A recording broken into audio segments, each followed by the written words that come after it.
ঘাড়ে তো একটাই মাথা নাকি? আমার আমার এখন তোমাকে দেখার পরে তোমার পটকাকে বদলি করি কি করে আমি? স্যার সরি ইন্টারাপ্ট করছি, আসলে ওর কথা কিছু মনে করবেন না, ও খুব ইমোশনাল। আরে মনে করার প্রশ্ন তো পরে আসছে। ব্যাপারটা কি বলো তো, ও তো বাই দ্য ওয়ে তুমি তো সৌজন্য। ব্যাপারটা হচ্ছে যে তোমার কাকাকে আমি একটু টাইট দিলাম, বুঝলে? হ্যাঁ, বেশ করেছেন, বেশ করেছেন, এটা ভালোই করেছেন। হ্যাঁ, বদলি হব বদলি হব বদলি হব বলে এমন ঝুলে পড়েছিল ও আমাকে ধরে, মানে আমি তো খুব চিন্তায় পড়ে গেছিলাম, বুঝলেন? দেখুন, আপনাদের পরিবারকে তো আমি চিনি, তার ধরন গঠন আমি জানি। এতদিন কোনোদিন ওকে বদলি করতে পারিনি। বদলির কথা উঠলেই ও বলেছে চাকরি ছেড়ে দেবো। আর সেই ছেলে আজকে নিজে এসে বলছে যে আমাকে বদলি করে দিন, যত তাড়াতাড়ি সম্ভব, যেখানে পাঠাবেন চলে যাও। আমি ওকে বললাম যে তুমি দুদিন সময় নাও, ভেবে চিন্তে আমাকে জানাও। বললো না, আমার ভাবার কিছু নেই, সব ভাবা নাকি তার হয়ে গেছে। দুদিন পরে দেখি ঠিক যা ভেবেছিলাম তাই। ইন দ্য মিন টাইম আমিও করলাম কি, মানে খুব চিন্তায় ছিলাম তো, বাড়িতে গিয়ে আমি ভাবলাম একটা ফোন দিয়ে আটলাম, বুঝলেন, যে আমি আপাতত ওকে বলবো যে তোমার বদলির অর্ডার এসে গেছে। ও তার মানে বদলিটা আসলে হয়নি স্যার? স্যার বাঁচালেন, ফাটিয়ে দিয়েছো। না না, অতটা উত্তেজিত হওয়ার কিছু নেই রে রিজু রূপাঞ্জন। মানে যে চাকরিটা থাকবে না সেটা আর বদলি বা কি না বদলি বা কি বলছো? সফল তো তাই তো মনে হচ্ছে। মানে এই আন্দোলন করে এখানে আসার পর স্যার কি আর আমার চাকরিটা বহাল রাখবেন বলুন স্যার? দেখো কমলেশ্বর, আজ অন্তত তোমাকে আমি এতটা সুযোগ দিতে পারছি না। আমি জানি না ভবিষ্যতে কি হবে, কিন্তু আজকে নয়, কাল থেকে ফের তুমি সময় মতো অফিসে আসবে।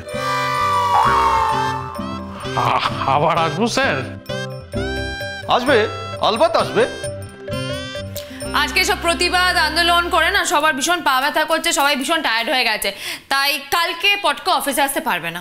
পটকা পরশু দিন থেকে অফিসে আসবে, কিন্তু আপনি আগে কথা দিন বদলিটা ক্যান্সেল তো হচ্ছে না তো? হ্যাঁ, ফাইনাল তো? ওই যে বললাম, ঘাড়ে তো আমার একটাই মাথা না, বদলি হবে কি করে? বলছি ছোটেলাল, আরে সবাইকে একটু চাটা খাওয়া, একটু মিষ্টি টিষ্টি নিয়ে এসো। এত লোককে টাকা কি তোমার পকেট থেকে যাবে না? আমি টাকা দিচ্ছি। স্যার স্যার শুনুন স্যার, বলছি এত উপদ্রব আপনাদের উপরে করলাম, আর চাটা দরকার নেই স্যার। স্যার বলছি, কাঙালকে শাকের ক্ষেত দেখাবেন না স্যার, কাদের নিয়ে সংসার করতে হয় বুঝতেই পারছেন। কেউ আর যাবে না, এখানেই থেকে যাবে, বিপদ হয়ে যাবে। আজকে আমাদের অনুমতি দিন স্যার। আজ কিন্তু তুমি একটা দারুণ কাণ্ড ঘটালে। বলছেন তো আপনি? Very good. আচ্ছা, আরেকটা কথা, এরপর যদি আপনি পটকাকে ছুটি না দেন, মানে যখন ছুটির দরকার হবে তখন যদি না দেন, তাহলে আরেকটা কাণ্ড করব। হ্যাঁ,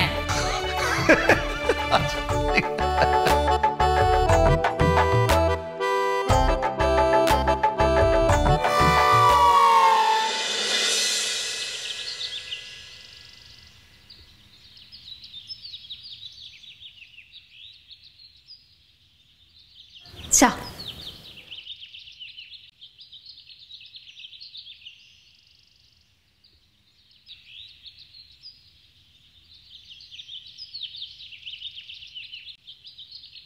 তোমার কি হয়েছে দেবলীনা?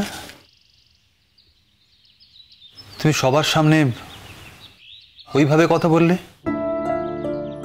ওইভাবে কথা বললাম?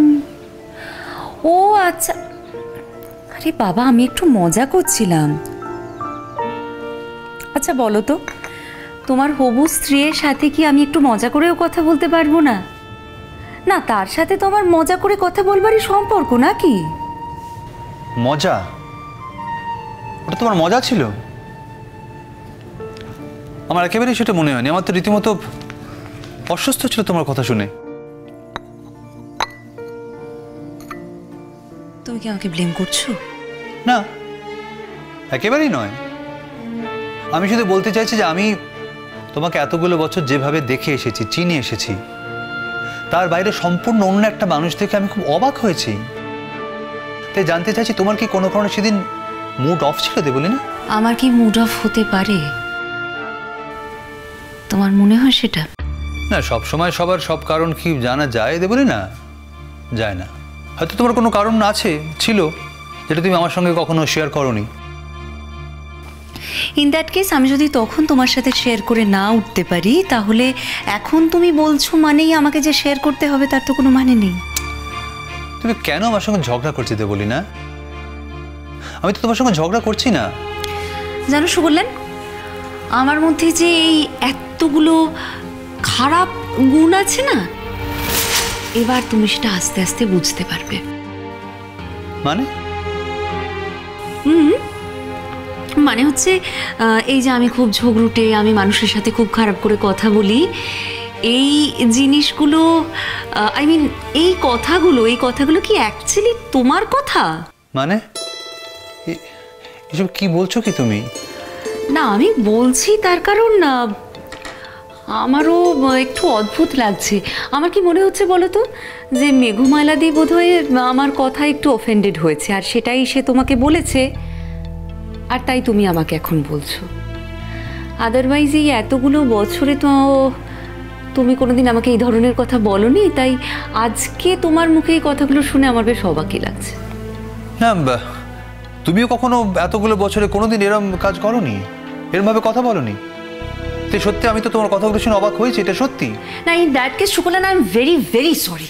মানে আমি যদি তোমার উড বি ওয়াইফকে কোনোভাবে অফেন্ড করে থাকি through my words or actions, তাহলে আমি ভীষণভাবে সরি, বিশেষ করে সরি। মানে তুমি যদি বলো আমি তার বাড়িতে গিয়েও কিন্তু তার কাছ থেকে ক্ষমা চেয়ে আসতে পারি। Should I? দেবলিনা প্লিজ, কি হচ্ছে কি? তুমি খুব অল্প রিঅ্যাক্ট করছো। আমি এরকম কোনো কথা বলিনি। আমি শুধু বলতে চেয়েছি যে আমি যে দেবলিনাকে চিনি, আমি তোমার মধ্যে তাকে সেদিন দেখতে পাইনি। তুমি সেদিন যেভাবে কথা বলেছো, যা বলেছো, তা তোমার সঙ্গে যায় না দেবলিনা। তুমি আগে কখনো এরকম কাজ করোনি। আমি শুধু এইটুকু বলতে চেয়েছি। তুমি আমায় মিসআন্ডারস্ট্যান্ড করলে আমি সত্যি আমার কিছু বলার নেই, বাট আমি এরকম কিছু মিন করিনি তোমায়। এখানে মিসআন্ডারস্ট্যান্ডিং এর কোনো জায়গাই নেই সুকল্যাণ।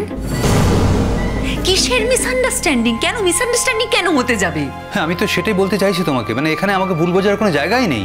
হ্যাঁ, আমিও ঠিক সেটাই বলবার চেষ্টা করছি তোমাকে। যেখানে সব কিছু এতটা ট্রান্সপারেন্ট, এতটা ক্লিয়ার, সেখানে মিসআন্ডারস্ট্যান্ডিংটা কোথা থেকে হবে? মানে আমি তো বরঞ্চ সব কিছু এখন ভীষণ পরিষ্কার করে বুঝতে পারছি। তুমি কি অন্য কিছু মিন করছো? না, আমি অন্য কিছুই মিন করছি না সুকল্যাণ। আমি খালি তোমার কাছে এটুকু জানতে চাইছি যে তোমার বিয়ের তারিখ তো 3 তারিখ, মানে the date is just around the corner. তো এখন তোমার আমাকে নিয়ে কি প্ল্যান? তোমাকে নিয়ে মানে তোমাকে নিয়ে আলাদা করে কখনো তো কিছু ভাবিনি। সেটা আমি খুব ভালো করেই জানি সুকল্যাণ, তুমি কোনোদিন আমাকে নিয়ে আলাদা করে কিছু ভাবোনি, জানি।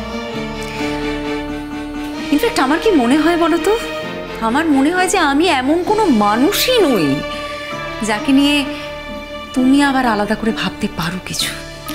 না দেবলিনা, আমি সেটা মিন করিনি। আমি বলতে চেয়েছি যে আমার বন্ধু চলে যাওয়ার পর থেকে তুমি আমার সঙ্গে আছো, আমি একই বাড়িতে আমার দায়িত্বে আছো, এতগুলো বছর একসঙ্গে আমরা থেকেছি, তাই তারপরে তোমাকে নিয়ে আলাদা করে ভাবার কিছু নেই। আমি শুধু সেটা মিন করতে চেয়েছি। একজন মেয়ে হিসেবে তুমি আমাকে কি মনে করো? আমাকে নিয়ে আলাদা করে ভাবা যায় না? এসব কি বলছো কি তুমি? আমি তোমার কথা সত্যি কিছু বুঝতে পারছি না। ছাড়ো না সুকল্যাণ, তুমি যদি এখন আমার কথার মানে বোঝার চেষ্টা করো, তাহলে তোমার জীবনে অনেক সমস্যা বেড়ে যাবে। অ্যান্ড অনেস্টলি আমি তোমার লাইফে সমস্যা বাড়াতে চাই না। দেবলিনা, দাঁড়াও।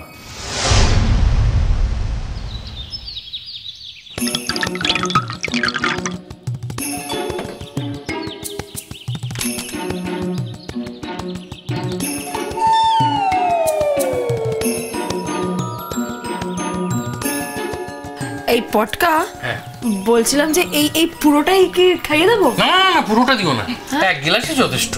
এত বড় একটা মধু শিশি এনেছি, 1 গ্লাস খাওয়ালেই হবে। কি আচ্ছা ঠিক।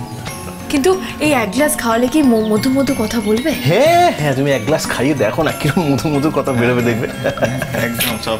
বলছি আমাদের প্ল্যানটা কি হলো তাহলে? আরে হবে তো, এক্ষুনি হবে। শোনো না, বাইরে এই শরবতের গ্লাসগুলো নিয়ে যাবে, সবাই খেতে খেতে আমরা প্ল্যানটা করব। এই, কি হচ্ছে এটা? ফালতু বোকার মতো হাসছে। এই চুপ কর, হাসিস না তুই, না সবার সামনে হেসে সবাইকে সবকিছু বুঝিয়ে দিবি। চুপ করে থাক, তুই একটা কথা বলবি না, হাসবিও না, চুপ। বকছিস কেন আমাকে? বেশ করেছে, বকেছে, তোমাকে বকাই উচিত। সব কথা শুধু হা হা হা হি হি হি করবে। এত হাসাহাসি করলে ওরা ধরে ফেলে পেলে আমাদের প্ল্যানটা। আচ্ছা, আমি বলছিলাম যে শোনো না, মানে এই শরবতটা কিন্তু অন্য কাউকে দেব না, হ্যাঁ? অন্যদের আর কাকেই বা দেবে বলো তো গুনগুন? মানে আর তো কারোর মিষ্টি মুখ করার দরকার নেই। দরকার তো শুধু তোমার ওই বটটারই। মানে আমরা তো সবাই মিষ্টি মিষ্টি কথাই বলি, কি বলি না বলো? বলি তো, আমাদের কারো কোনো অসুবিধা নেই। আচ্ছা দাদা ভাই, মানে তুমিও কি বৌদি ভাইয়ের মানে যখন একা থাকো তুমিও কি বৌদি ভাইয়ের সাথে মিষ্টি মিষ্টি কথা বলো? মানে হ্যাঁ মানে না মানে হ্যাঁ হ্যাঁ, বলে বলে। কিরে রিজু, বলিস না, লজ্জায় মুখটা লাল হয়ে গেছে গো। তার মানে তো চিনি দিদির সাথে রূপাঞ্জন দা মিষ্টি মিষ্টি কথা বলে। আমার লজ্জা করে না।